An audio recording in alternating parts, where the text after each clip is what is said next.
అధికారంలోకి వచ్చిన రెండేళ్ల కాలంలోనే ఆలేరు ఎమ్మెల్యే బీర్ల ఐలయ్య 200 కోట్ల రూపాయల ఆస్తులు సంపాదించారనే వార్తలు షికారు చేస్తున్నాయి.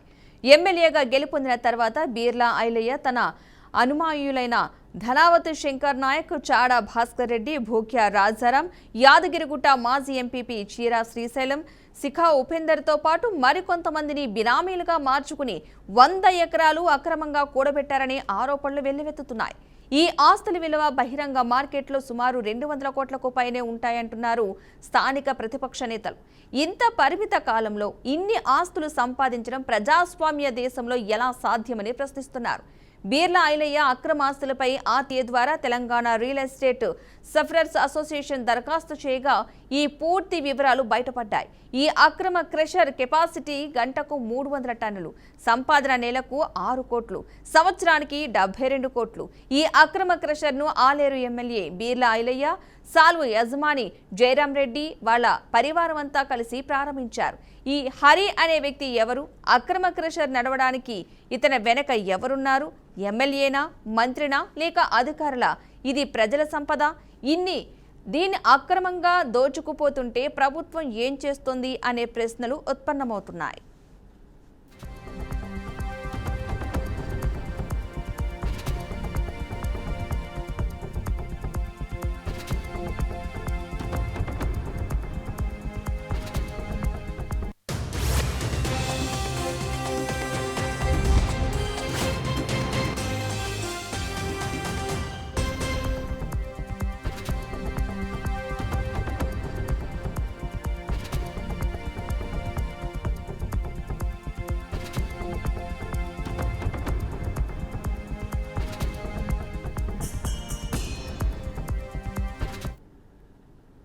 ఈ ప్రభుత్వ భూమిలో అక్రమ క్రషర్ నిర్మాణం ఎవరి అండదండలతో సాగుతోంది?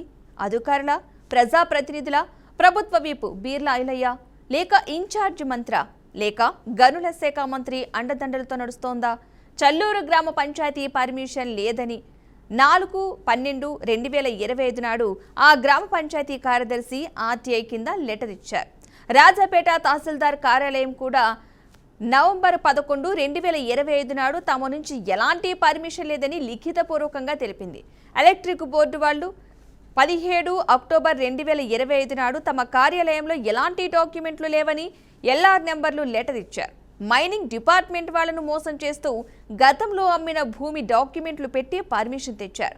ప్రథమ న్యాయస్థానం భువనగిరి కోర్టు వారికి ఎల్ఆర్ నెంబర్ 456/2020 నాడు, ఓఎస్ఐ నంబర్ 19/2020 నాడు ఈ శ్రీని డెవలపర్స్ పేరు మీద సెంటు భూమి లేదని కీర్తిశేషులు కర్ణాటి నారాయణరావు తండ్రి కోటయ్య అఫిడవిట్ ఇచ్చారు.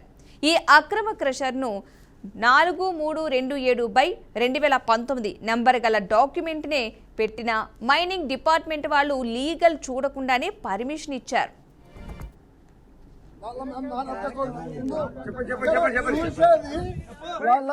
నాన్న బావది పొలం ఎండిపోయింది, నిలబడ్డది ఇంట్లో వచ్చి మాట్లాడు. మనం చూడబోతే చుట్టాలు ఎమ్మెల్యేలు అవుతారు, ఎంపీలు అవుతారు, పుక్కడిగా పర్లలో బలుస్తారు. మా చుట్టాలు కాదు, మా పక్కాలు కాదు. మేము ఎండిపోతున్నాం, చచ్చిపోతున్నాం అంటే ఇటంకలు వచ్చేటోళ్ళు లేరు, చూసేటోళ్ళు లేరు.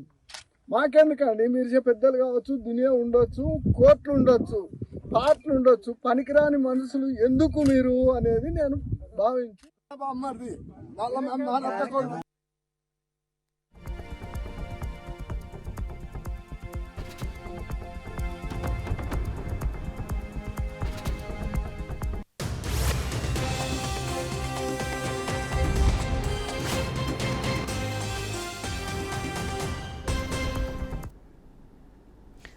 ఇదే అంశానికి సంబంధించిన పూర్తి సమాచారాన్ని మా ప్రతినిధి శ్రీనివాస్ లైవ్ ద్వారా అందిస్తారు. శ్రీనివాస్, చెప్పండి, అసలు ఈ అంశానికి సంబంధించిన పూర్తి వివరాలు ఏంటి అసలు? Good evening Padma. తెలంగాణలోని ఒక్కసారిగా మైనింగ్ మాఫియా రెచ్చిపోతుందని చెప్పవచ్చు. ఉమ్మడి నల్గొండ జిల్లాలోని ప్రస్తుతం యాదాద్రి భువనగిరి జిల్లా రాజపేట మండలం సుల్లూరు గ్రామ పంచాయతీ పరిధిలోని పెద్ద ఎత్తున మైనింగ్ మాఫియా జరుగుతున్నట్లు కూడా సమాచార చట్టం కింద పెట్టినటువంటి విషయాలను ధృవీకరించినటువంటి పరిస్థితి అధికారులు. ఇకపోతే ఈ యాదాద్రి భువనగిరి జిల్లాలోని ఆలేరు నియోజకవర్గంలో ఉన్నటువంటి రాజపేట సంబంధించిన మండల పరిధిలో అనేక క్రషర్స్ ఒక్కసారిగా కొల్లకొల్లలుగా వెలుస్తున్నటువంటి పరిస్థితి. ఇకపోతే అది మొత్తం రాజపేట మండలం మొత్తం చూసినట్లయితే పెద్ద ఎత్తున క్రషర్స్ నిలయంగా మారిపోయినటువంటి పరిస్థితి. ఈ క్రషర్స్ ప్రభుత్వ భూములు అడ్డాగా చేసుకొని క్రషర్స్ నడుపుతున్నారనేది గ్రామస్తులు కానీ అక్కడ ఉన్నటువంటి నివసిస్తున్న ప్రజలు కూడా పెద్ద ఎత్తున బబ్బేలు ఎత్తుకుంటున్నటువంటి పరిస్థితి. కానీ అధికారులు కానీ, రెవెన్యూ సిబ్బంది కానీ, మైనింగ్ అధికారులు కానీ, ఆ గ్రామ ప్రజలకు కానీ అక్కడ ఉన్నటువంటి వాటి సర్వే నెంబర్ల మీద ఎవరిపై కూడా చర్యలు తీసుకోకపోవడం పెద్ద ఎత్తున విచారంగా ఉంది. దీనికి సంబంధించి పెద్ద ఎత్తున గత ఆ పాలకులు చేసిన అవినీతితో పాటు ప్రస్తుత అధికార పార్టీకి సంబంధించినటువంటి నాయకులు కూడా కొంతమంది చేస్తున్నారనేదే పెద్ద ఎత్తున ఆరోపణ కూడా చేస్తున్నటువంటి పరిస్థితి. ఇకపోతే మైనింగ్ డిపార్ట్మెంట్ కానీ, రెవెన్యూకి సంబంధించినటువంటి రెవెన్యూ అధికారులు కానీ ఆ మండల పరిధిలో ఉన్నటువంటి సర్వే నెంబర్స్ చూసుకున్నట్లయితే ఆ సర్వే నెంబర్లు చూసిన ప్రభుత్వ సంబంధించినటువంటి సర్వే నెంబర్ లో కూడా మైనింగ్ సంబంధించినటువంటి క్రషర్స్ కానీ, సంబంధించిన డంపింగ్ యార్డ్స్ ఉన్నాయనేది క్లియర్ గా అక్కడ ఉన్నటువంటి పబ్లిక్ హియరింగ్ జరిగినప్పుడు కానీ అక్కడ ఉన్నటువంటి గ్రామస్తులు కూడా చెప్తున్నటువంటి పరిస్థితి. ఇకపోతే కోట్లాది రూపాయలు విలువ చేసేటటువంటి క్రషర్స్, ఇకపోతే అధునాతకమైన టెక్నాలజీతో పనిచేసే క్రషర్స్ తీసుకొచ్చి రోజువారీగా కోట్లాది టన్నులు లక్షల టన్నులు ఉత్పత్తి చేసేటటువంటి మిషన్స్ టెక్నాలజీ తీసుకొచ్చి ఆ గ్రామాలకు సమీపంలో ఉన్న దుమ్ము కానీ, ధూళి కానీ, అక్కడ ఉన్నటువంటి ప్రమాదకరమైన మారే పరిస్థితి ఉంది. అక్కడ ఉన్న వన్యప్రాణులకు కూడా పెద్ద ఎత్తున ఇబ్బంది కలుగుతుంది అనేది గతంలో పబ్లిక్ హియరింగ్ జరిగినప్పుడు కూడా ఆ గ్రామ ప్రజలు, ఆ పరిసర ప్రాంత ప్రజలు కూడా చెప్పినటువంటి పరిస్థితి.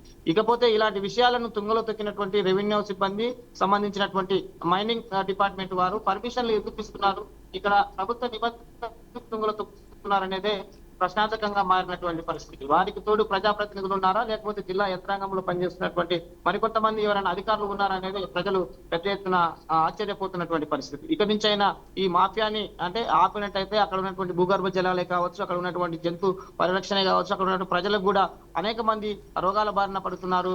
ఆ ప్రభుత్వం సంబంధించినటువంటి అధికారులు కూడా నిమ్మకు నీరెత్తులు వ్యవహరిస్తున్నారంటే ఆ గ్రామస్తులు కానీ అక్కడ ఉన్న ప్రజలు చెప్తున్నటువంటి పరిస్థితి. పద్మ, ఇది తెలంగాణలో జరుగుతున్నటువంటి మైనింగ్ మాఫియాకు నిదర్శనం చెప్పుకోవచ్చు. యాదాద్రి భువనగిరి జిల్లాలోని రాజపేట మండల పరిధిలో ఉన్నటువంటి రెవెన్యూ పరిధిలో ఉన్నటువంటి అనేక గ్రామాలలో ఈ క్రషర్స్ కొల్లకొల్లగా వెలసడంతో ఇక్కడ ఉన్న ప్రజలకు దిక్కుతోచిన స్థితిలో ఉన్నారు.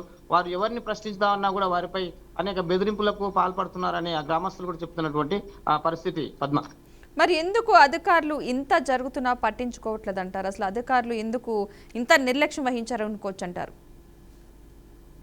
గత ప్రభుత్వంలో జరిగినటువంటి అనేక క్రషర్స్ కావచ్చు, వారికి సంబంధించినటువంటి అప్పుడు పబ్లిక్ హియరింగ్ పెట్టిన క్రషర్స్ ను తిరిగి మళ్ళీ అంటే రిప్లేస్ చేసుకొని వేరే వాళ్ళు బినామీల పేరుతో మరికొంతమంది కూడా బదలాయింపు చేసుకొని మళ్ళీ రీకన్స్ట్రక్షన్స్ తోటి జరుగుతున్నటువంటి పరిస్థితి. గతంలో చెప్పినప్పుడు కూడా పబ్లిక్ హియరింగ్ లో ఆ గ్రామ ప్రజలు అక్కడ ఉన్నటువంటి వారు కూడా స్పష్టంగా చెప్పడం జరిగింది, ఇక్కడ ఈ వైబ్రేషన్స్ వల్ల కాదు, ఇక్కడ బ్లాస్టింగ్ చేయడం వల్ల మాకు గ్రామాలకు సంబంధించినటువంటి అనేక తాగు నీరు కూడా ఇబ్బంది అవుతున్నటువంటి పరిస్థితి. మాకున్నటువంటి చిన్న గ్రామం అయినటువంటి మాకు కూడా పెద్ద ఎత్తున ప్రమాదాలు కూడా జరుగుతున్నాయి, కానీ ఎవరు పట్టించుకుంటలేరు అనేది కూడా ఆ పబ్లిక్ హియరింగ్ లో అప్పుడు జరిగినప్పుడు కూడా పెద్ద ఎత్తున విమర్శలు కూడా వచ్చినటువంటి పరిస్థితి మనం విజువల్ లో కూడా చూడొచ్చు. ఇలాంటి పరిస్థితులు పునరావృతం కాకుండా చూడాలని చెప్తూ ప్రభుత్వ ఉన్నతాధికారులకు మాత్రం ఆ ప్రజల ప్రాంత ప్రజలైతే పెద్ద ఎత్తున మొరబెట్టుకుంటున్నారు, కానీ ఆ ప్రజల సమస్యలే కానీ ఆ ప్రజలు గోడి కానీ తీర్చేవారు లేరనేదే అక్కడ ప్రశ్నార్థకంగా మారింది.